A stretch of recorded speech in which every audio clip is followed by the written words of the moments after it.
कैसा ये इश्क है।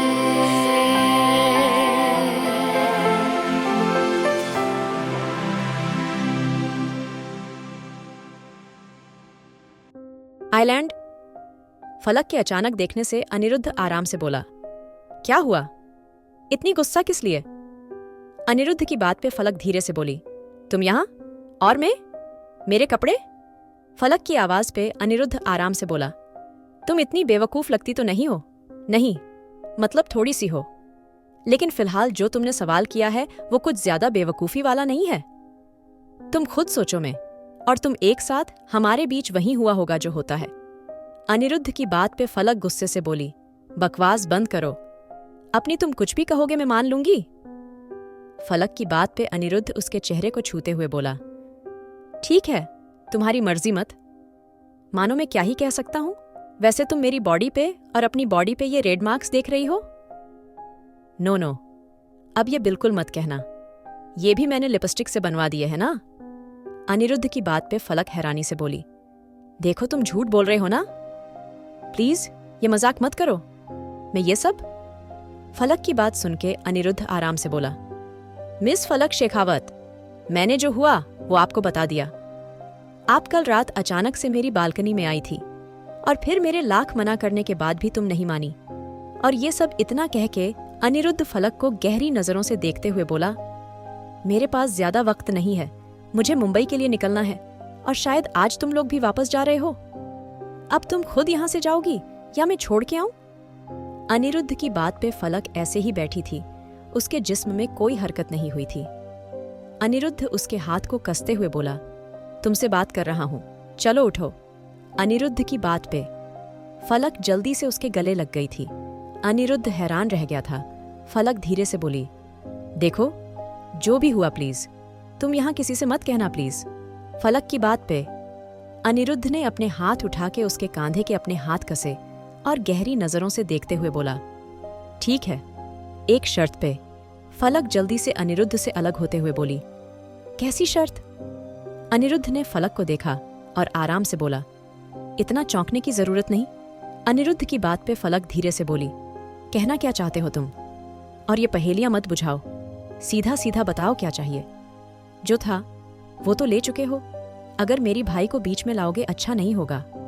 अनिरुद्ध आराम से बोला, अरे अरे इतना भी क्या गुस्सा? अच्छा छोड़ो ये सब, मुझे तुम्हारे भाई से या तुमसे कोई मतलब नहीं और ना ही, लेकिन तुम्हें अब मुझसे शादी करनी पड़ेगी। अनिरुद्ध की बात पे फलक गुस्से से बोली, क्या पागल हो गए हो? दिमाग खराब हो गया तुम्हारा? देखो ये सब बकवास मत करो, मजाक कर रहे हो ना तुम, है ना?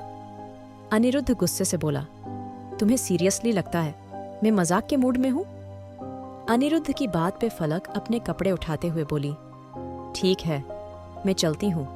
जब ये बकवास करनी बंद करोगे तब एक बार मुझसे बात कर लेना, क्योंकि तुम्हारा दिमाग ज्यादा ही खराब हो चुका है। अनिरुद्ध फलक की आंखों में देखते हुए बोला, मिस फलक शेखावत, मैंने कहा ना, अगर तुम चाहती हो मैं किसी से कुछ ना कहूं, कुछ ना बोलूं और ये बात बाहर ना जाए तो तुम मेरा काम करो। तुम्हें मुझसे शादी करनी है। मुझे नहीं पता तुम कैसे घर वालों से बात करने वाली हो, कैसे उन्हें मनाने वाली हो, लेकिन तुम्हें बात करनी पड़ेगी। और जब तुम्हारे घर वाले मान जाएं, जब तुम उन्हें मेरे बारे में बता दो, उसके बाद तुम आके मुझे बताओगी और मैं तुम्हारे घर रिश्ता भेजूंगा, समझ गई? अनिरुद्ध की बात पे फलक जैसे ही कुछ कहने को हुई। अनिरुद्ध धीरे से बोला, मेरे पास फालतू टाइम नहीं है फलक, मुझे निकलना है। इतना कह के अनिरुद्ध वॉशरूम में घुस गया था और फलक ने गहरी सांस लेके अपने कपड़े पहने और रूम से बाहर आ गई। मुंबई, जन्नत विला। शाम हो गई थी। हया अपने कमरे में थी। वो आज पूरे दिन रूम से बाहर नहीं आई थी। रुद्राक्ष आज काफी थका हुआ था। उसने काफी सारे इंपॉर्टेंट काम करे थे और हया के कॉलेज की जो भी फॉर्मेलिटी बची थी वो सब भी रुद्राक्ष ने पूरी करी थी। एक तो मीटिंग को थकान और फिर आते वक्त कॉलेज में टाइम लग गया था। रुद्राक्ष का दिमाग खराब हो रहा था। वो जैसे ही अपने कमरे में इंटर हुआ, उसके होश उड़ गए, क्योंकि सामने ही बहुत हल्की सी रोशनी नजर आ रही थी। हर तरफ कैंडल लगी हुई थी और काफी खूबसूरत डेकोरेशन की गई थी। रुद्राक्ष का दिमाग खराब हो गया था। आखिर उसके कमरे की ये हालत करी किसने? तभी उसकी नजर हर तरफ लगे छोटे छोटे पेपर पे गई जहां सिर्फ सॉरी लिखा हुआ था। बालकनी में भी काफी अच्छी डेकोरेशन की हुई थी और उस पे एक केक रखा हुआ था जिस पे सॉरी लिखा था। रुद्राक्ष समझ चुका था ये सब करा किसने है। तभी उसके कानों में किसी के चलने की आवाज आई थी। उसने जैसे ही पीछे देखा हया, जिसने काफी खूबसूरत ग्रीन नाइटी पहनी हुई थी। उसके हाथों में एक पेपर था। रुद्राक्ष, जिसकी नजर हया पे ठहर सी गई थी। हया ने काफी सिंपल सी नाइटी पहनी हुई थी जिसमें उसकी बॉडी बहुत कम विजिबल हो रही थी, लेकिन रुद्राक्ष ने उसको इस रूप में पहली बार देखा था। वो तो कभी नाइटी पहनती भी नहीं थी। रुद्राक्ष के अंदर अजीब सी बेचैनी होने लगी थी। उसने हया को देखा और हल्का सा नीचे झुक के अपनी उंगली से उसके चेहरा ऊपर करते हुए बोला, क्या ये सब हमारी फर्स्ट नाइट के लिए है? रुद्राक्ष की बात पे हया ने गुस्से से उसका हाथ झटका और चिढ़ते हुए बोली, बस यही तो तुम कभी नहीं सुधर सकते। एक तो मैंने तुम्हारे लिए इतना। हया अभी अपनी बात पूरी करने वाली थी, तभी उसके दिमाग में कुछ दिन पहले की बात घूम गई। कैसे रुद्राक्ष ने उसके लिए क्या सब अरेंज किया था और एक बार भी उसको कुछ नहीं जताया था। रुद्राक्ष हया को देखते हुए बोला, आगे? हया धीरे से बोली, वो मैं कह रही थी, तुम भी ना आते हो? शुरू हो गए। देखो, मैंने ये सब तुम्हारे लिए अरेंज किया है, सिर्फ तुम्हारे लिए।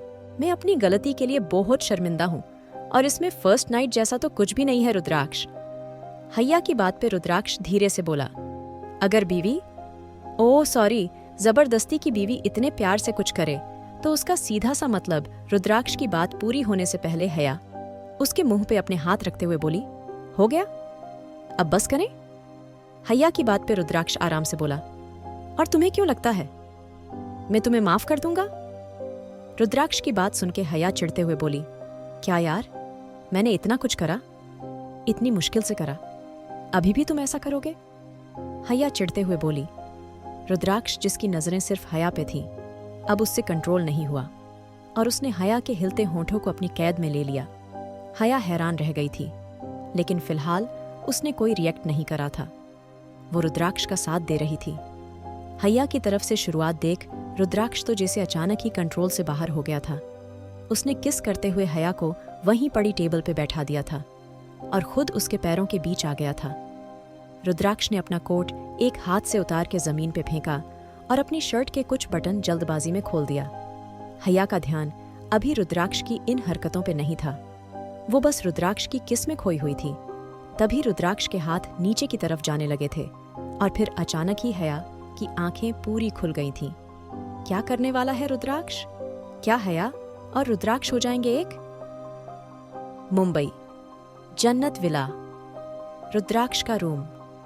हया गहरी सांस लेते हुए रुद्राक्ष की आंखों में देख रही थी। रुद्राक्ष के हाथ नीचे की तरफ मूव कर रहे थे। हया ने अपनी सांसें काबू करके रुद्राक्ष को खुद से दूर करा तो रुद्राक्ष ने उसके दोनों हाथों को पकड़ के ऊपर की तरफ बांध दिया था। हया की सांसें भारी होने लगी थीं। उसने अपनी हल्की बंद होती आंखों से रुद्राक्ष को देखा, लेकिन तभी रुद्राक्ष ने हया को गोद में उठाया और उसको लेके बेड पे आ गया। हया चाह के भी रुद्राक्ष को नहीं रोक पा रही थी और आज रुद्राक्ष भी अपने कंट्रोल में नहीं था। कुछ देर बाद हया की नाइटी जमीन पे पड़ी हुई थी और रुद्राक्ष का खुमार हया पे चढ़ चुका था।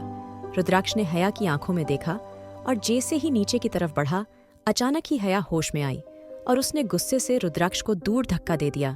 रुद्राक्ष नीचे नहीं गिरा था, लेकिन हल्का सा दूसरी तरफ झुक गया था। रुद्राक्ष हैरानी से हया को देख रहा था, क्योंकि वो भी होश में आ गया था। उसकी आंखें पूरी खुल गई थीं। उसने खुद को देखा तो उसके अंदर अजीब सी गर्मी पैदा हो गई थी। उसके शरीर में बदलाव आ गए थे। रुद्राक्ष गहरी सांस लेते हुए हया को देख रहा था, जो इस वक्त कुछ ही कपड़ों में थी, क्योंकि उसकी नाइटी तो जमीन पे पड़ी हुई थी। हया ने जल्दी से अपनी नाइटी उठाई और उसको उठाते हुए वॉशरूम में घुस गई। रुद्राक्ष भी बाहर चला गया था। कुछ देर बाद हया बाहर आई तो रुद्राक्ष उसको देख रहा था। हया धीरे से बोली, मैंने अभी तुम्हें यह हक नहीं दिया रुद्राक्ष शेखावत, और ना ही ये रिश्ता आगे बढ़ेगा, क्योंकि मैं एक ऐसे आदमी के साथ प्यार नहीं कर सकती जो किसी दूसरी औरत के साथ बांटा गया हो, और तुम सोफिया के साथ। खैर, जाने दो, छोड़ो। आज शायद तुम्हारे साथ मेरी भी गलती थी, इसलिए मैं इस बात को आगे नहीं बढ़ाना चाहती, लेकिन फिर भी तुम आगे से ध्यान रखना, ठीक है? जब दो लोग मिलते हैं, साथ रहते हैं, तो उनके बीच बातें होती है। मैं और तुम कब से साथ है, लेकिन ये रिश्ता बातों तक सीमित रखो, इससे आगे नहीं। इतना कह के हया जैसे ही आगे बढ़ी, तभी अचानक ही रुद्राक्ष ने उसका हाथ पकड़ के अपनी तरफ खींचा और एक एक शब्द पे जोर देते हुए बोला, अगर तुम्हें मुझसे इतनी ही नफरत है, अगर मेरे करीब नहीं आना चाहती, तो क्या जरूरत थी ये सब करने की? मेरी नाराजगी से क्यों फर्क पड़ता है तुम्हें? किस लिए इतना दुख है? छोड़ देती, यही खत्म कर देती बात, और मैं बांटा गया हूं या नहीं, तुम्हें ये बकवास करने का कोई हक नहीं बनता। इसलिए कभी भी मेरे बारे में ऐसा कुछ कहने से पहले 100 बार सोच लेना। हर बार मैं तुम्हारे साथ हमदर्दी करके, भलाई करके पछताता हूँ, और आगे से मेरे करीब आने की कोशिश तो दूर सोचना भी मत समझी। रुद्राक्ष की बात पे हया धीरे से बोली, रुद्र। तभी रुद्राक्ष गुस्से से चीखा, बकवास बंद करो, हया दीवान समझ नहीं आता। इतना कह के रुद्राक्ष के हया को खुद से दूर करा और गहरी सांस लेकर बाहर चला गया। हया जैसे थी वैसे ही खड़ी रह गई थी, उसकी आंखें फिर से भीग गई थीं। शायद वो रुद्राक्ष के साथ ये रिश्ता आगे बढ़ाने के बारे में सोचती, शायद आज वो रुद्राक्ष को नहीं रोकती, शायद आज वो और रुद्राक्ष हमेशा के लिए एक हो जाते। लेकिन क्या ये सब इतना आसान था? अगर था भी तो वो कैसे एक इंसान के साथ आगे बढ़ती जो पहले से किसी और के साथ था? हया अपनी आंखें बंद करते हुए बोली, नहीं रुद्राक्ष, शेखावत, तुम कुछ भी कहो, लेकिन मैं एक ऐसे आदमी के साथ ये रिश्ता कभी नहीं बढ़ाऊंगी, कभी नहीं, कभी नहीं। हया ने गुस्से से तकिया उठा के जमीन पे दे मारा। आज उसको अफसोस था, वो रुद्राक्ष के साथ आगे बढ़ना चाहती थी, लेकिन सोफिया? और ये रिश्ता सिर्फ यहां तक सीमित नहीं था। बिना प्यार के कोई रिश्ता नहीं होता, और रुद्राक्ष के दिल में उसके लिए कोई प्यार नहीं था। गार्डन। रुद्राक्ष गहरी सांसें ले रहा था। उसके हथों में सिगरेट थी। न जाने उसने कितनी सिगरेट अब तक खत्म कर दी थी। आज वो पहली बार खुद से हया के साथ रिश्ता बढ़ाना चाहता था, लेकिन हया की बातों के उसके अंदर नफरत भर दी थी। वो आज तक सोफिया के करीब नहीं गया था, और जितना साथ उसने अब तक हया का दिया था, आज तक किसी लड़की के वो इतना करीब नहीं गया था। और आज जब जाना चाहता था तो हया। रुद्राक्ष ने गुस्से से अपना हाथ दीवार पे दे मारा। वो शायद उस लड़की को कुछ ज्यादा ही बेहतर समझ रहा था, और उसके सामने खुद को बदल के उसने सही नहीं किया। रुद्राक्ष ने गहरी सांस ली और धीरे से बोला, ये लड़की ना तो कभी मुझसे प्यार कर सकती, ना कभी करेगी। सिर्फ ये मेरी नजरों का धोखा है। इतना कह के रुद्राक्ष फिर से रूम में चला गया था। अगली सुबह, अगले दिन सब लोग ब्रेकफास्ट कर रहे थे। हया और रुद्राक्ष भी यही थे, लेकिन दोनों के चेहरे बुझे हुए थे। दोनों एक दूसरे की तरफ नहीं देख रहे थे। अरीना ने इशारे से हया से पूछा तो हया ने सर हिला दिया था। मन्नत जी धीरे से बोली, रुद्राक्ष, एक काम करो, आज शाम एक छोटी सी पार्टी रख लें। मेरा मतलब है, हया ने इतना बड़ा प्रोजेक्ट अपने नाम किया है और सब लोग आ जाएंगे। तुम्हारे रिसेप्शन पे जिनके मुंह खुले थे आज पूरी तरह बंद हो जाएंगे। इतना कह के मन्नत जी रुद्राक्ष के बोलने का इंतजार करने लगी थी, लेकिन तभी रुद्राक्ष गुस्से से बोला, कोई जरूरत नहीं है, और ठीक है, प्रोजेक्ट हेड बन गई है। नहीं बनी, उस बात के लिए इतना खुश होने की जरूरत नहीं है, और अभी कुछ फाइनल नहीं है। मैं सोच रहा हूं ये प्रोजेक्ट कुछ वक्त के लिए बंद कर दूं। वैसे भी फिलहाल उसकी जरूरत नहीं कंपनी के, और बहुत काम है। रुद्राक्ष की बात पे शिवाय गुस्से से बोले, रुद्राक्ष, क्या बोल रहे हो? कितनी मेहनत करी थी यानी उसके लिए, और तुम कितना खुश थे। अचानक से क्या हुआ? अगर तुम्हारे बीच कुछ हुआ भी है तो उस बात का गुस्सा यहां निकालोगे? रुद्राक्ष धीरे से बोला, डैड में इस बारे में फिलहाल कोई बात नहीं करना चाहता। वैसे भी आपकी बहू को फिलहाल इसमें कोई इंटरेस्ट नहीं है, तो आपको लगता है अभी भी हमें अपनी कीमती वक्त इस पर बर्बाद करना चाहिए? रुद्राक्ष की बात पे हया गहरी सांस लेकर बोली, डैड जो रुद्राक्ष चाहता है वही करिए, ये सही कह रहा है। मुझे कोई इंटरेस्ट नहीं है। बिना किसी इंटरेस्ट के मैंने साथ दिया था। हया की बात पे शिवाय गुस्से से बोले, कोई प्रोजेक्ट नहीं रुकेगा। जब हमारी बहू ने मेहनत करी है, उसकी मेहनत रंग लाएगी, और हम सब उसका साथ देंगे। रुद्राक्ष उठते हुए बोला, ठीक है, चलो, आपको जो करना है कर लीजिए, मुझे लेट हो रहा है, मैं निकलता हूं। इतना कह के रुद्राक्ष चला गया था। कुछ देर हया भी उठकर चली गई थी। रुद्राक्ष की बात पे उसका दिमाग खराब हो चुका था। सब लोग अपने अपने काम पे जाने की तैयारी में थे। जब बाहर से फलक आई थी, उसके हाथ में उसके बैग थे और चेहरा काफी थका हुआ था।